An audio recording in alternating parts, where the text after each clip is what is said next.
You are welcome to the class where we are continuing with frictional force. All right, we have to understand friction. All right, friction is easy. Friction is known as a force that opposes relative motion when two surfaces are in contact. When two surfaces are in contact, the force that opposes relative motion, that is friction between two surfaces in contact. All right, and in friction we have two types of friction majorly in physics. We have the static friction. Number one is the static friction, and number two is the dynamic friction. Static and dynamic friction. Static means that it doesn't move, right? It's stationary. Dynamic friction is all about balance, right? Movement until balance is what? Is attained. So here there is usually movement. It is also called kinetic friction. Dynamic or kinetic friction. So there is a movement until balance is attained. All right. So we have to understand something here. All right.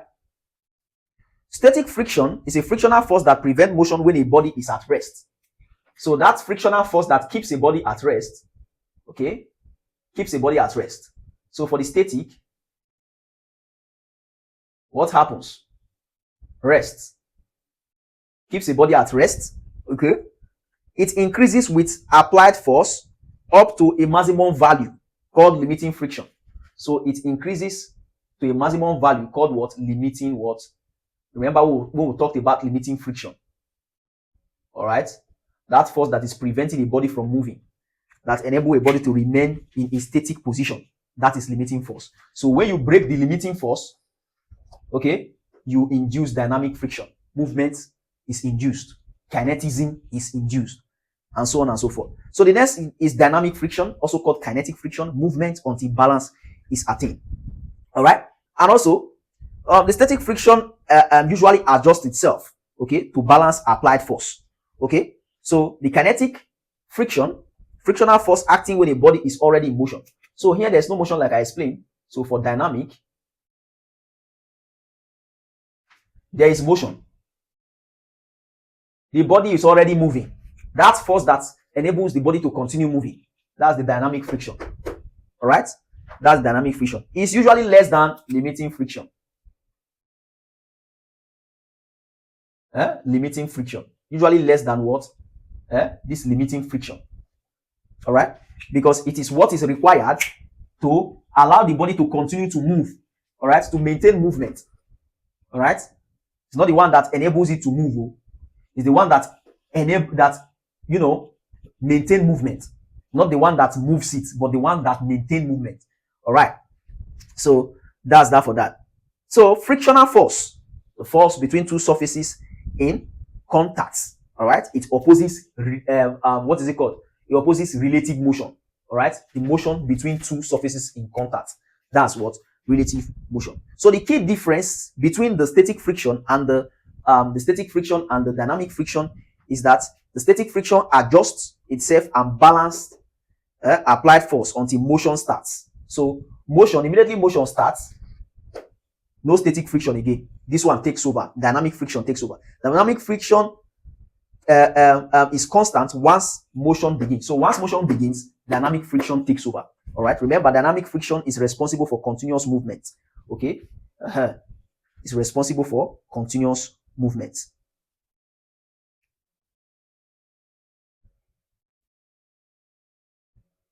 So this maximum value called limiting friction is at this point that motion starts. At this point called limiting friction, the maximum static friction, this limiting friction, this is where motion starts. All right. Just before motion starts, let's just say just before motion starts is where you have this limiting friction. All right. Just before motion starts. All right. That's that for that. The coefficient of limiting friction refers to the ratio of limiting friction to the normal reaction. All right. The ratio of limiting friction to normal reaction. The coefficient of limiting friction, ratio of limiting friction to normal reaction. The formula is given as this is known as the coefficient equal to limiting friction, okay, times over normal reaction. Friction is given as force over normal reaction. R, which is the reaction. Whereby F equal to force, R equal to what? Normal reaction. What's normal reaction? Remember how I explained normal reaction force during the beginning of our class. I said that normal reaction force is a force that the normal force that you experience. Maybe I want to change the force that changes position of an object. That's normal reaction force. So that force that makes the object to move, that force that moves the object is the normal reaction force. So if you are asked to find the coefficient of limiting friction, you are going to be given force, which is the frictional force, and you are also going to be given the normal reaction. All right? They might explain it. They will tell you a man pushes a car. So when you hear that pushes a car, just know that that pushing is what? The normal force. Maybe pushes a car at 60 Newton. All right? That is the force that pushes the car. They will not ask you that this force, which is friction, okay, the frictional force of the car, or the friction of the car, was 70 Newton, and the man applied this, or let's put 50 Newton here, and the man applied 60 Newton to change the rest of the car. All right? So what are you going to do? You substitute. What is our friction? We have 50 over 60. So the coefficient equal to this. Okay? Solve and get your answer. 1.1 something or so. Is it 1.1 something or 0.1 something or so? As simple as ABCD. Limiting friction is usually equal to the applied force at that instant. All right? Limiting friction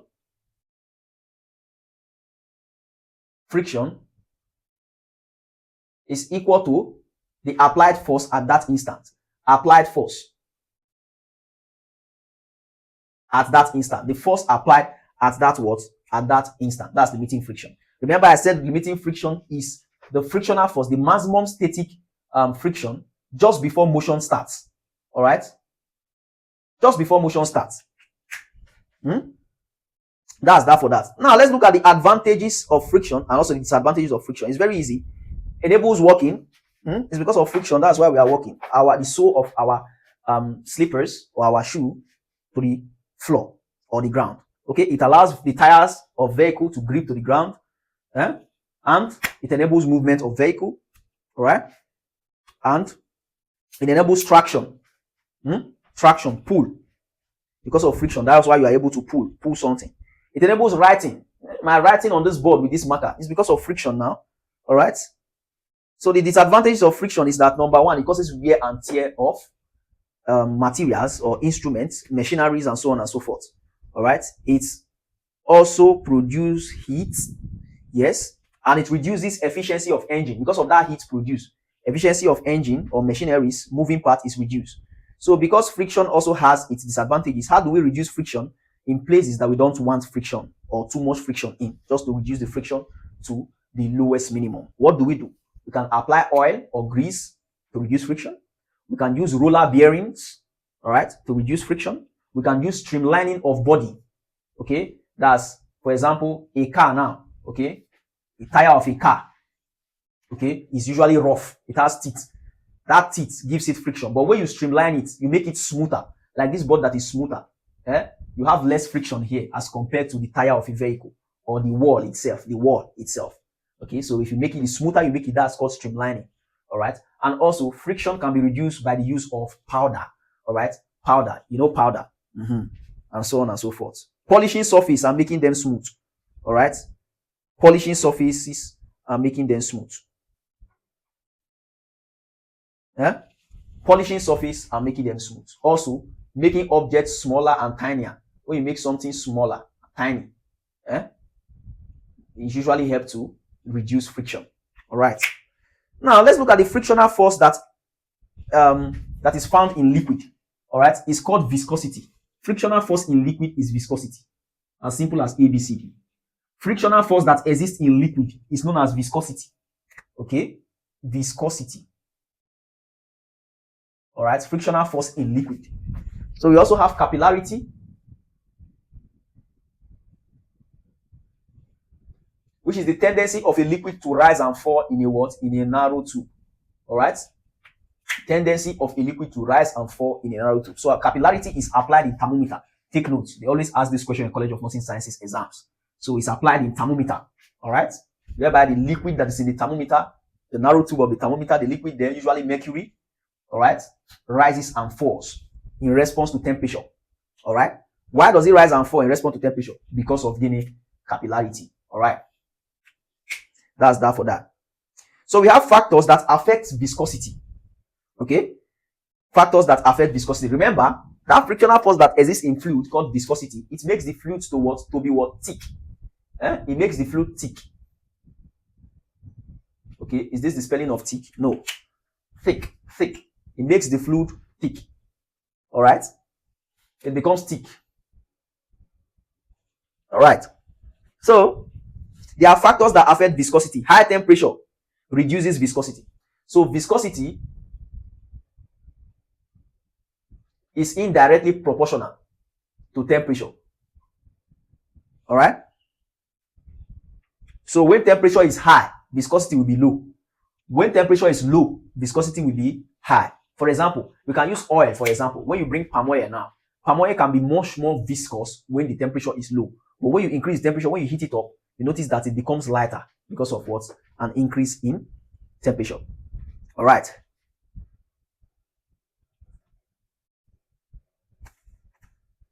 Let's go straight to work, energy, and power. What is work? The product of force and displacement in direction of work. Okay. Work done is the distance. Work done is the what? Is equal to the distance moved in a what? In the direction of force. That's force times what? Distance. Distance times force. Okay. Or force times distance is work done. Okay. Work done equal to force times distance. All right. Work done or work is the distance moved in the direction of force. The distance moved in the direction of force. That's what work done or work. All right. And since work is distance, force times distance, you know the SI units now. What is distance? What is force? Newton, and we have distance or kilogram meter per second squared. All right. Okay. Since we have this, we are going to have this as our work done. All right. So Newton meter. All right. It can be Newton meter raised to power 1 or so. So if you are given an angle, maybe you have an angle like, maybe you have an angle of, let's say you have an angle of, okay, Newton meter second. Newton meter per second. All right. Let's say you have an angle of like, you are asked to look for a work done to push this block, okay, of 10 Newton from here to here. What is the work done? Here, you might need an angle here. Okay, this is horizontal. Remember, I told you that when solving anything horizontal, you use cos. So you are going to rewrite this formula and put the angle if you are using angle to solve. So you are now going to let the work done is equal to force times distance cos theta. If you are talking about something vertical, we use sine theta. As easy as that. You can see that physics is very easy. So what is energy? Energy is the capacity to do work. Its SI unit is joule. And we also have the bigger ones like kilojoule and megajoule. All right. Megajoule bigger than kilojoule. Okay. Joule the smallest. All right. So we have various forms of energy. We have kinetic energy, energy in the moving body, potential energy, stored energy. We already talked about this. We have heat energy, we have electrical energy, we have nuclear energy. Remember the law of conservation of energy that states that energy can neither be created nor destroyed, but can be transformed from one form to another.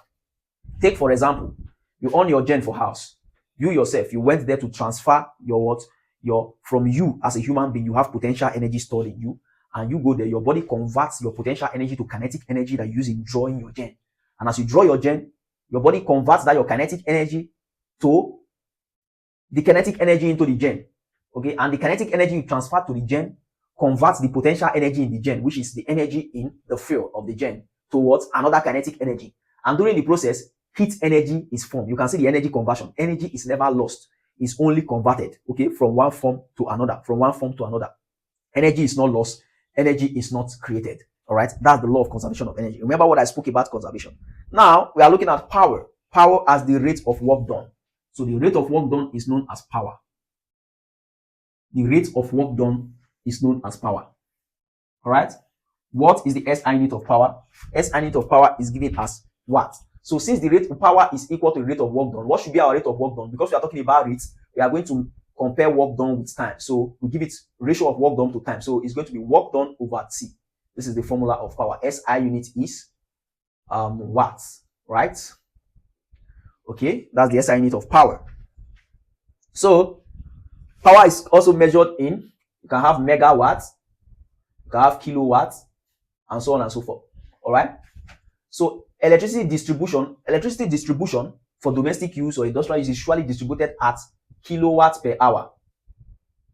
All right, kilowatts per hour or kilowatt hour. Don't forget that. Okay, it's a common question. All right. So do not forget that 1 horsepower is equal to 746 point something kilowatts. All right, 746 point something kilowatts. Don't forget that. All right, it's like 746 point some, but it's mainly 746. Okay, just forget the point. 746 kilowatts. That is 1 horsepower. All right.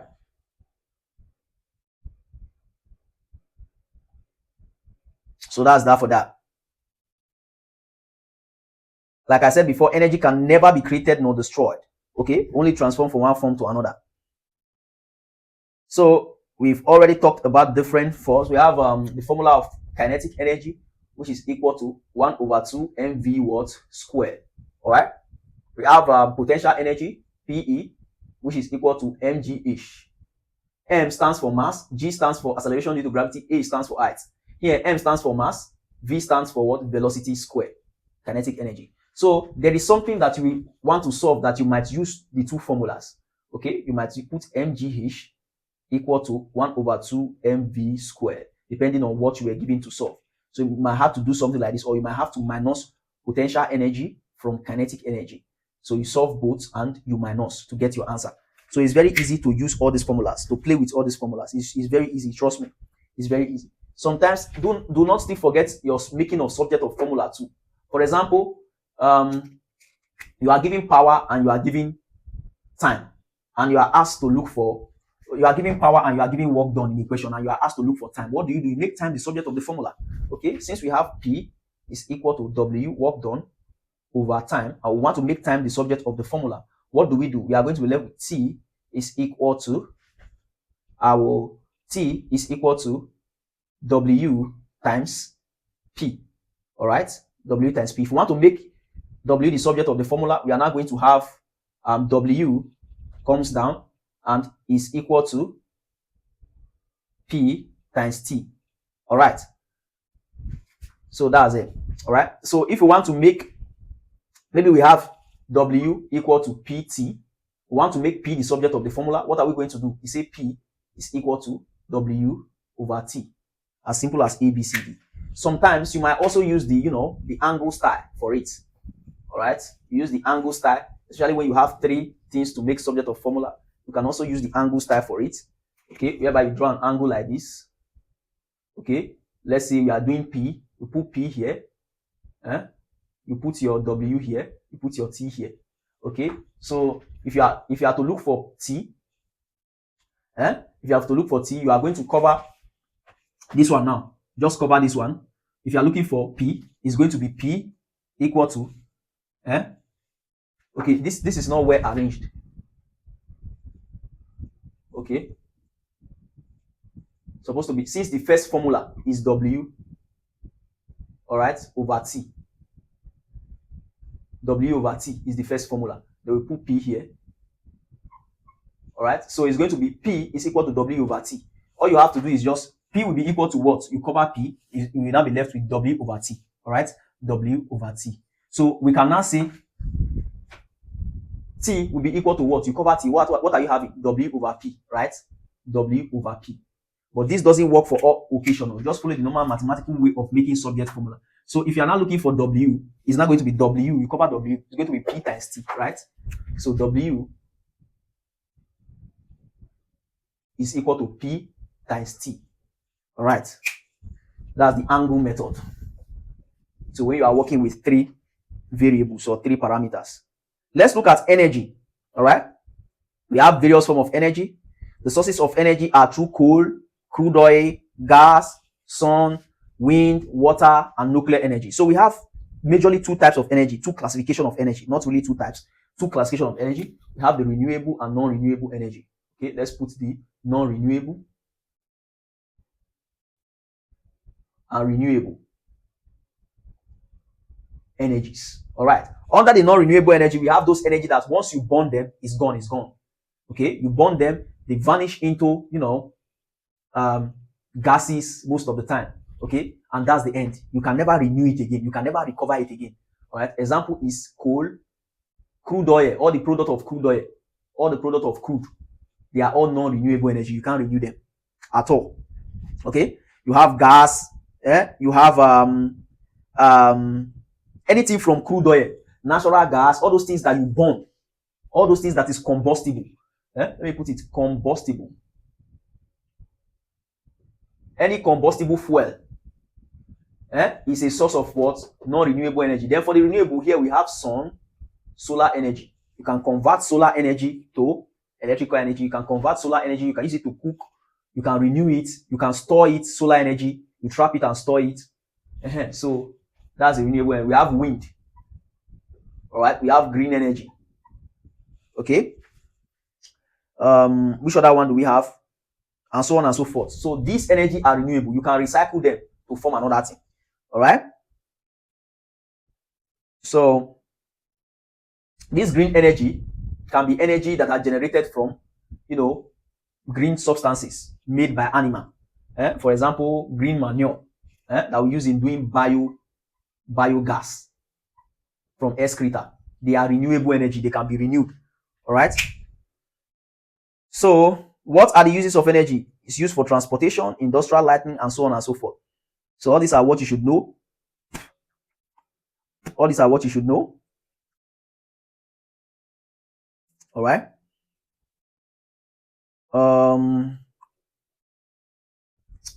Let's look at solar energy, photoelectric effect. Photoelectric effect. All right.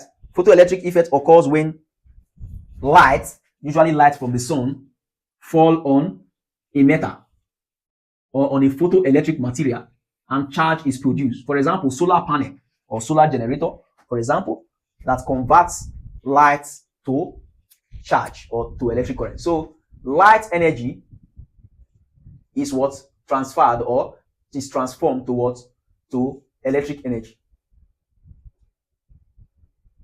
All right, that's photoelectric effect. All right, that's that for that. That's photoelectric effects. All right, in the photoelectric effect, we have something called work function, and it's known as the maximum energy required to release electron. That maximum energy required to release electron is known as work function, and it's equal to HF. All right, work function. This is work function. Is equal to HF, whereby H is equal to the Planck constant. That small h you have there is equal to the Planck constant. This one is frequency. All right, this one equal to work function, which is the maximum energy required to release electron or electric energy or electron. All right, then this one h is what? Equal to Planck's constant. What's Planck constant? It's usually 6.6.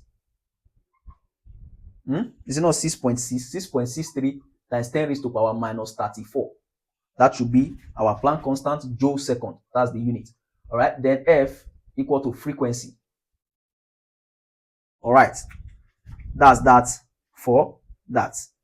All right. So this is the formula. Anything you are solving, use this formula.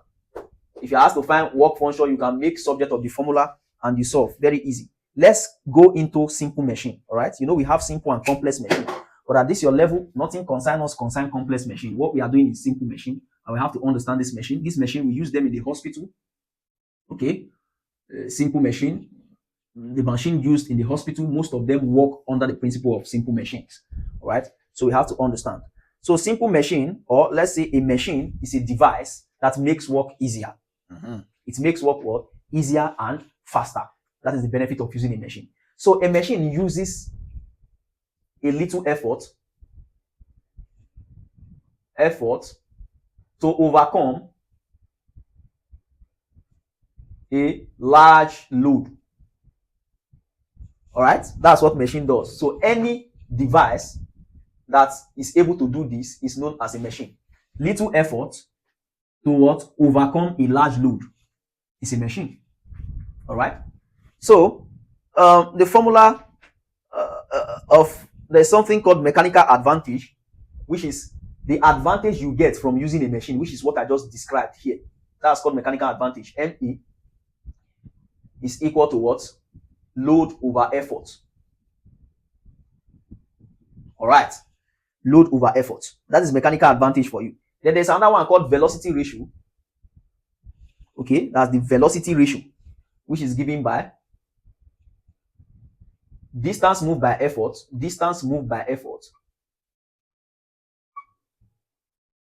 over distance moved by load. All right.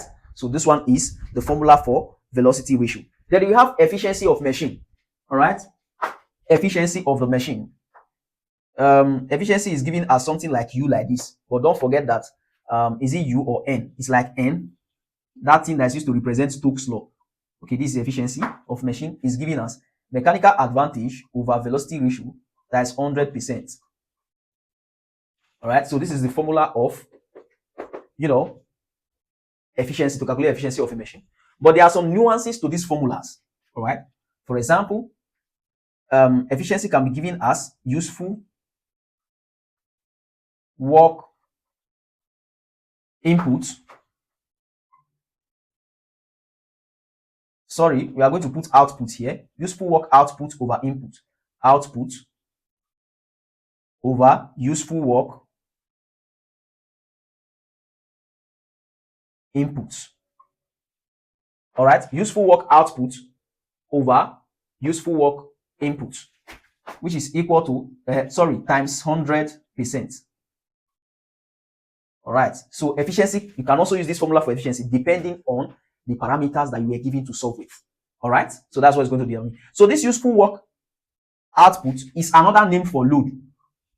Useful work input is another name for effort. So you can rewrite the formula for mechanical advantage as, you can rewrite it as with velocity ratio, mechanical advantage. Sorry.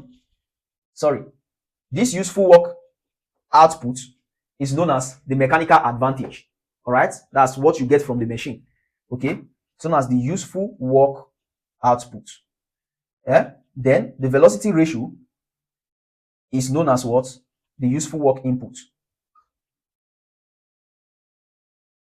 Useful work input. Okay. Velocity ratio. Mechanical advantage. That's the advantage it gives you. So this is supposed to be the output. That's why we have to think when we are doing these things. Okay. So since mechanical advantage is the advantage that the machine has given us, that shows that it is the output. All right. So this formula is a little bit wrong here. It's supposed to be useful work input over useful work output. So input should be up, useful work input. Then this one we have output here. All right. So this one is our mechanical advantage is the useful work input. Then the velocity ratio, which is brought about by the mechanical advantage, that's the output. Okay, known as the output. So this is going to be useful work output. All right. So mechanical advantage, useful work input, velocity ratio, useful work output. So this is what we have here. All right. As easy as ABCD. What is the application of machine? Lifting, loads, cutting, making work fast, transportation, and so on and so forth. So before we end or we finish this our machine, let's look at the types of machine. I'm going to give you an assignment right here. Please do your assignment. Okay, do your assignment.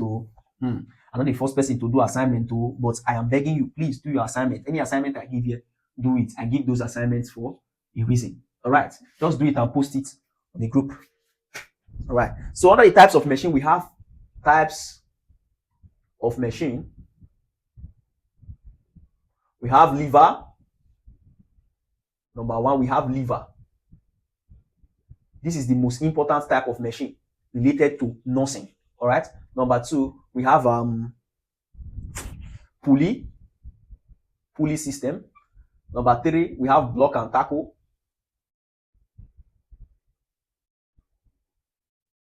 Number four, we have inclined plane. Number five, we have gear. Number six, we have wedge. Okay.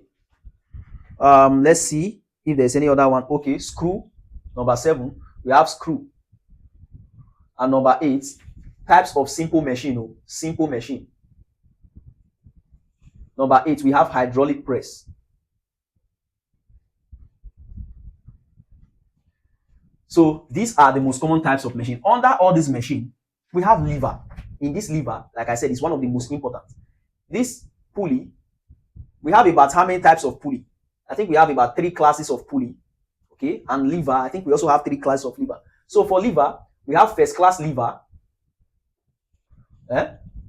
So I am going to wipe this off now. Okay, so but your assignment is going to be learn the types of lever, the classes of lever. We have first class lever, we have second class lever, we have third class lever.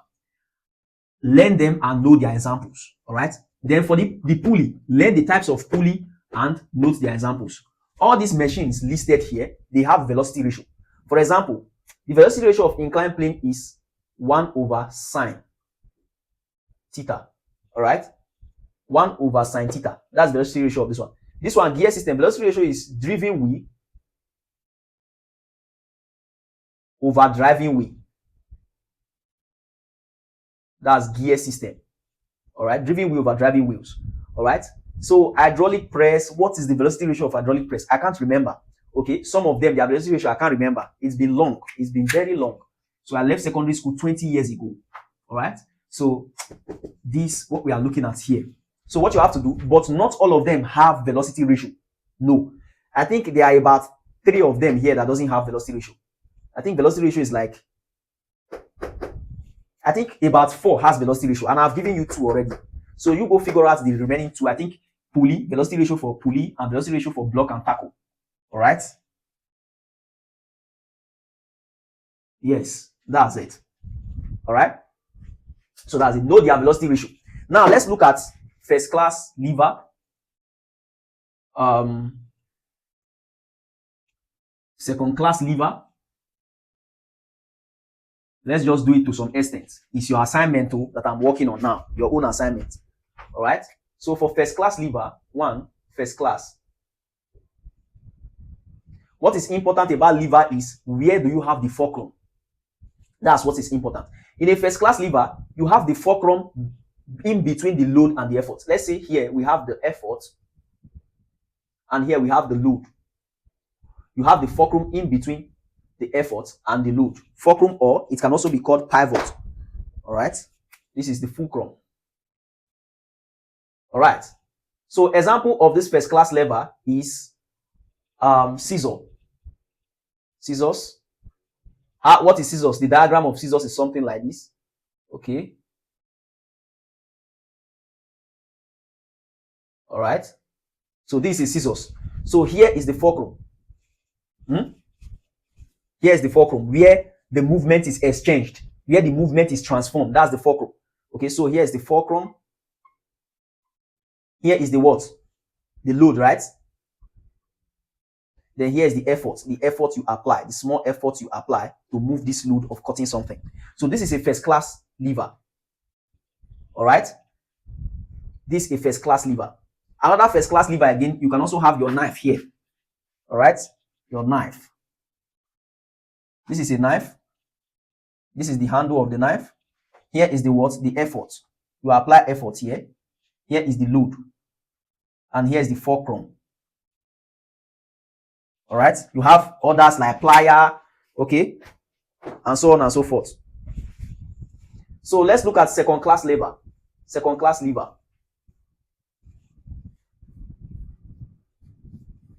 is your assignment that I'm doing now. I will just stop at that second class lever. So you go and do the rest assignments. Number 2 is second class lever. In the second class lever, like I said, is the fulcrum that differentiates them. Okay, where is the fulcrum located? The fulcrum is located in between. No, here now, the load is located in between the effort and the fulcrum. All right. The load is located in between the effort and the fulcrum.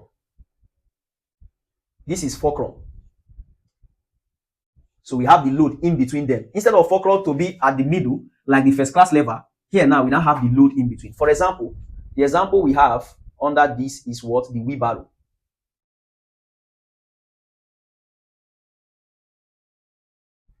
All right. So this is a wheelbarrow. Here is the effort. All right. Then here is the fulcrum. Look at the fulcrum here. Here you have the load. You can see. Can you see? So let me now give you one application of this lever in the hospital. Okay. I told you that most of the equipment, the machine we use in the hospital is lever. They are lever. Okay. They work under the lever, mechanism. For example, stethoscope. Stethoscope. Hope you know what a stethoscope is. That thing that the doctor or the nurse always puts on your chest or your tummy. Okay, when they put it and they listen to it. They put the earpiece on their ear and try to listen to your heartbeat, know your heart rate, or listen to your intestinal movement. That's stethoscope. Stethoscope is usually like this. Here you have the earpiece. Okay. Here you have the earpiece. Down here you now have, then you now have the what? The tube that goes down to the what? To the diaphragm and the bell of the diaphragm. All right. So this is a stethoscope. All right. So this is the load. All right. This is the effort. And this is the pivot or the fulcrum. All right. So from your own point of view, what class of lever is this? Here is the load. When you apply effort here, you put this on the patient, the part of the patient that you want to listen to. The effort is converted to a load by what? It helps to overcome this load with your small effort of putting this. Okay. You use this one, you carry this one, put. Okay. Wait. Let's understand this. What is the effort and what is the load? This is the load and this is the effort. All right. So this is the load and this is the efforts. All right. So you apply effort to listen to the load. The load is coming from the patient. Okay. What you are hearing from the patient. And this is the fulcrum that converts the effort that help you, overcome the load with your little effort of listening. You overcome the load of hearing the patient's heartbeat. So from your own point of view, what class of lever is this? Do not forget to do your assignments on pulley and lever. Okay, the classes of lever, the classes or the types of pulley. We have 3 types of pulley system. We have single wheel, we have double wheel, and we have triple wheel. So ensure you learn all of those and learn the velocity ratio of the simple machine that has velocity ratio. I already gave you 2, remaining 2 for you to go and learn. All right, learn lever, learn pulley. Those are the 2 most important machines and the velocity ratio of the other ones. All right, so let's progress. Let's proceed. Let's proceed to the next. All right, the next, elasticity and Hooke's law. What is elasticity? Elasticity is the tendency of a substance or a body to return to its original position after strain is applied. When you strain that object, it returns to its original position. That tendency for it to return to its original position, original state, original form, without getting deformed, is elasticity. Okay? So, for example, if I pull my skin like this, my flesh like this, you can see that my flesh has been the position of my flesh has changed. Okay? the shape of my flesh has changed. If I leave it, it returns to its what? To its original state. All right. So that tendency of this my skin to return to its original state after being strained, all right, is called elasticity. There is something called elasticity limit. Elasticity limit is the limit to which that body can take, the limit to the strain that body can take without getting deformed. All right. For example, if I apply so much strain to this my skin, it's going to tear and get deformed. That's deformed already.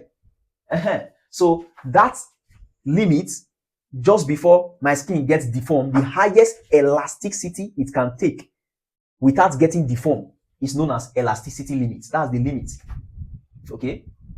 That's the limit. Elasticity limit. Allow that sink in. All right? Allow that sink in. Let it sink into your head. Allow it sink in. Allow it sink in. All right? So, one law called Hooke's law is very important in this elasticity. Why? Because Hooke's law states that provided that this elasticity limit is not exceeded, the extension of a string E, which is extension, is directly proportional to the load or force applied. Okay? It's directly proportional to the what? To the force applied.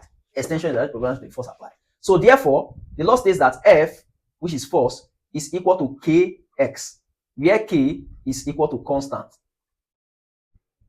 S equal to what? Extension.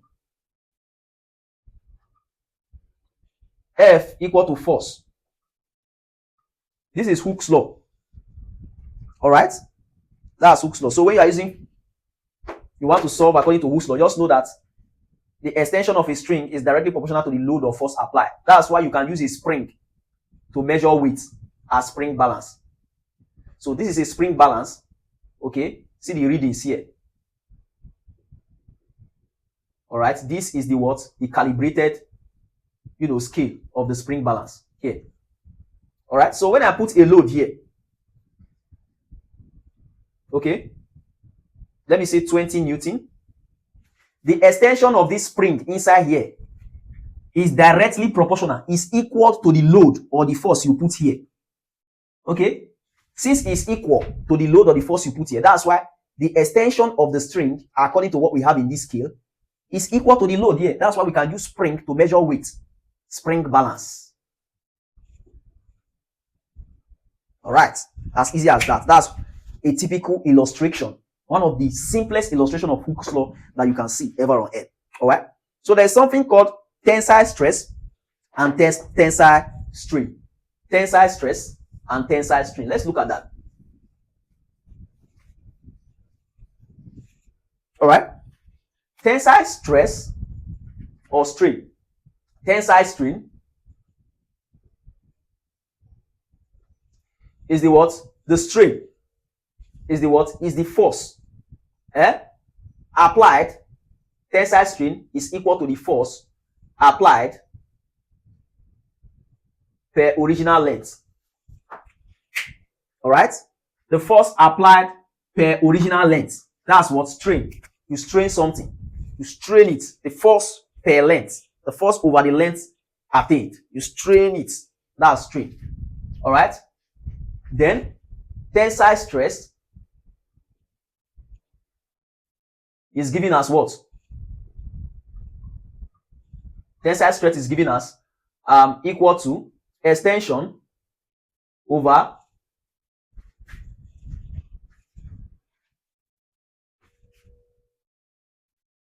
sorry, we have to take this again. There's a little mix up here. Okay? Let's start again. All right? To avoid confusion.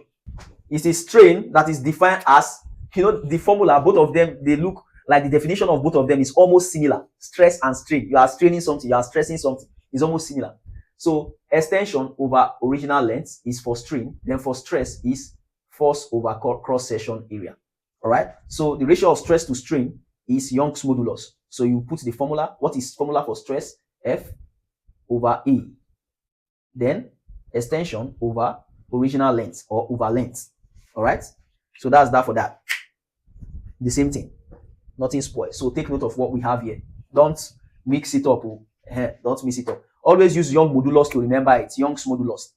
Young's modulus is stress over strain. And in the formula of Young's modulus, it is the one that carries force that is usually up. That's usually the numerator.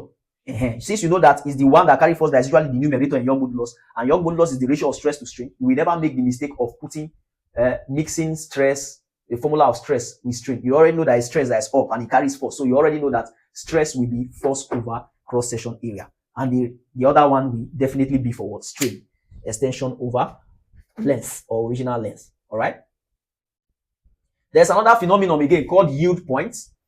Okay, yield point is the point where permanent deformity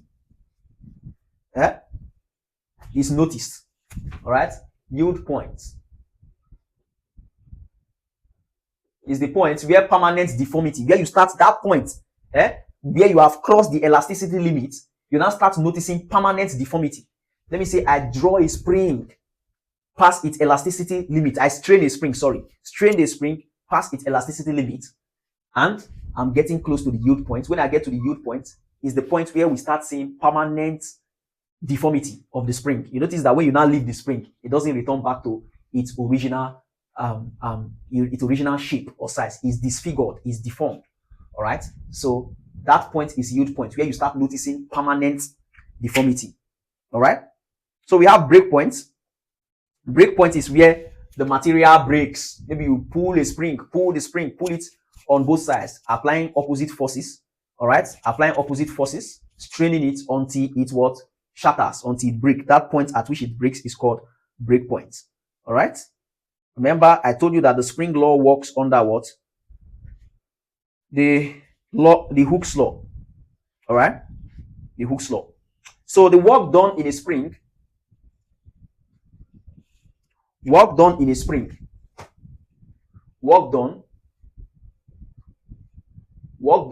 spring is given as what? W over velocity. We can also use another formula again, which is the work over V, which is 1 over 2 half stress over strain. So it's going to be 1 times stress over strain. All right. So we are likely going to have this is wrong. It's supposed to be times strain. The second formula is half times stress times strain. All right. Half stress times strain. As simple as that. So what you are going to have here is just stress times strain over 2. Work done on a spring. All right. Let's look at pressure. Pressure is the what? The force per area. The force applied per cross-section area or per unit area. All right. The force applied, pressure, force over area, cross-section area. Let's say this is a body that is applying pressure. This is the area. So this force that this body applied to this area is known as pressure. The cross-section area. This is pressure. This force is pressure. That's the phenomenon. A typical illustration of pressure is given as a force per unit area. The SI unit can either be measured in Pascal, or Pascal is also equivalent to Newton meter raised to power 2. Newton per meter square, because we have per here. Force is Newton, area meter square. All right. We have several instruments used to measure pressure. Instruments used to measure pressure. We have one barometer. All right. For measuring atmospheric pressure, we have different types of barometers. Okay. We have the mercury, depending on what they are made of. Okay. We have mercury barometer. There's R here in mercury now. Mercury barometer. We have aneroid. Which other one do we have again? And we have the one we use to measure blood pressure, the manometers. All right. We use this one to measure gas pressure, manometers. And we also have Bourdon gauge. Bourdon gauge or Bourdon's gauge. All right, we use this one to measure gas pressure. Don't forget to, that's what we use to measure gas pressure. Bourdon gauge or Bourdon gauge. All right, then we have the one we use to measure blood pressure in the hospital called what? Sphygmomanometer. Sphygmomanometer. This is the one we use in measuring blood pressure. All right. So pressure changes with height, what we call altitude. Pressure changes with height, what we call altitude. The higher you go, what do you expect? Let's say pressure is inversely proportional to what? Altitude. The higher you go, the lower the pressure. Okay, the lower you go, the higher the pressure. All right. Okay, so the higher you go is inversely proportional to altitude. So if altitude is high, pressure will be low. If pressure is low, altitude will be high or will go higher. So just understand what is meant by inverse proportionality and direct proportionality. All right. So there is an instrument used to measure altitude. All right. The instrument is used to measure altitude. That's the height attained. Altitude. All right. That instrument is known as altimeter.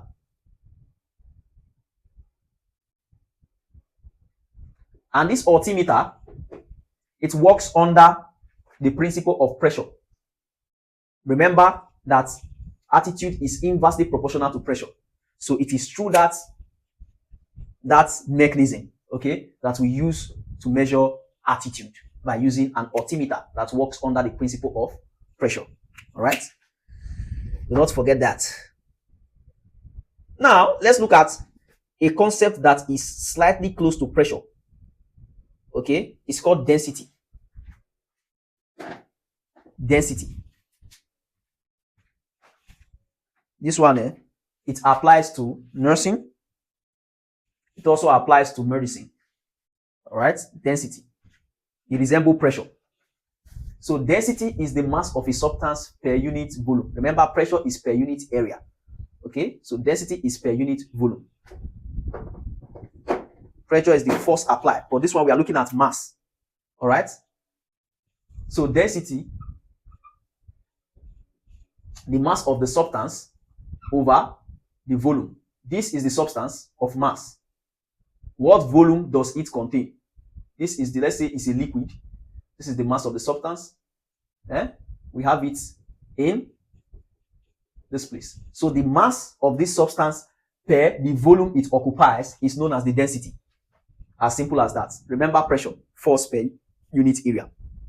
So the mass of the substance per unit volume, density, which is something like P, is equal to mass over volume. What's the SI unit of density?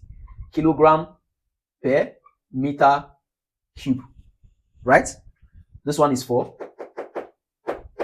the mass. All right? And this one is for the volume, SI unit of volume. All right? The other for mass, kilogram. As easy as that. A, B, C, D. All right? So, we can further get the major formula of density, especially when we are talking about density in liquid. When we talk about general density, this is the formula for general density. Okay? Mass over volume. But when we are talking about density in liquid, we are going to apply the Optross formula, which is density in liquid is equal to, this one will be the density, G-ish. Whereby this one is density, or is it density or Optross? Is that Optross? This one is the formula for Optross now. So this thing like P here is density. So density in liquid is density equal to density. All right. G here is what? Acceleration due to gravity.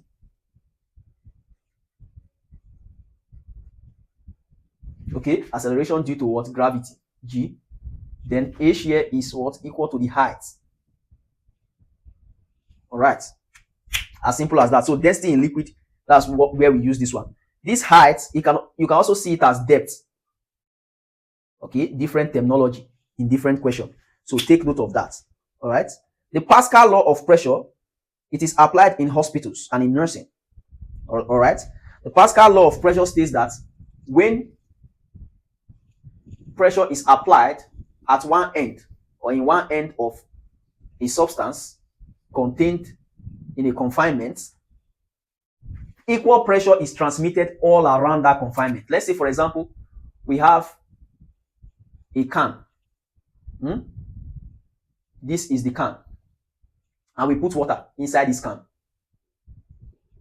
Then we open this place. Only here. We have opening here. All right. And we apply water pressure here. We apply pressure more water into this container or into this barrel. This amount of pressure that we apply here is going to be distributed equally to all the walls of what? This container or this barrel. All the walls will receive it equally. Equal pressure. All the walls. That's the what? The Pascal's law of pressure. All right. The Pascal law of pressure or the Pascal principle of pressure is usually applied to fluid. So what is the application of pressure in liquid? What are the applications of pressure in liquid? One, we have in hydraulic press. Remember we treated machine? All right, hydraulic system. Okay, another one is in car brake. Remember, car brake is also hydraulic system. Anything that uses hydraulic brake of car, hydraulic lifts, and so on and so forth. Like the one you see in Caterpillar, tractors. Like the one you see in tractors, and so on and so forth. All right.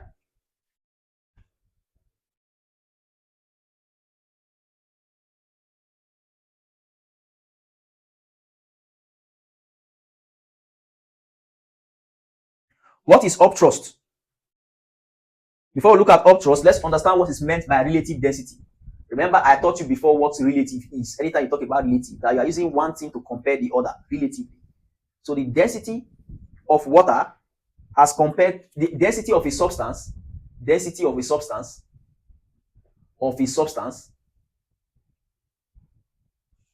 as compared to equal volume of water is known as relative density.